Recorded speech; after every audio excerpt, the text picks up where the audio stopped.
The opposition states that the United Nations would be ineffective in putting an end to the Taiji dolphin hunt. However, the proposition understands that there is no guarantee in such a policy. However, as stated previously, the United Nations has effectively eradicated the loopholes that Japanese organizations like JARPA took advantage of in order to hunt whales.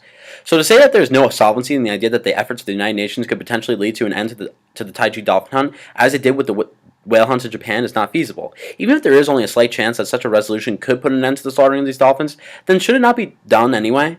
Next, the plan of the opposition to rely on the efforts of activists is not taken immediate action. Along with this, the opposition does not respond to my previous statement in which I stated that there is no evidence that these activists have ever had an effect on preventing the continuation of any immoral acts. So the argument that we should rely on the effectiveness of activism, which seems to be the only aspect of our counter plan, should be thrown away.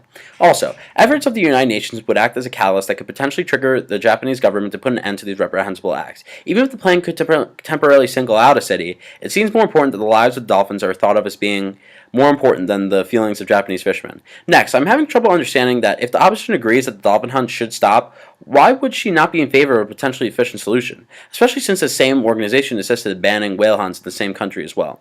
Also, the opposition states that putting an end to the Taiji dolphin hunt would spontaneously reconfigure the intricacies of the Japanese economy and alter the feelings that both the Taiji fishermen and other Japanese citizens have towards their way of life.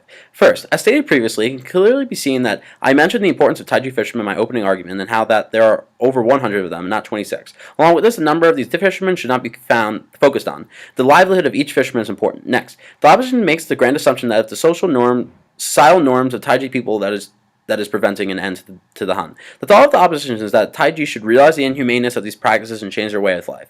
The opposition seems to be stressing her feelings, not the feelings of the Taiji people. Aside from what she may think, the decision to hunt dolphins is purely economic. In a fairy tale world, the people of Taiji could potentially realize what they are doing is wrong and put an end to the dolphin hunts. However, it's just not economically feasible.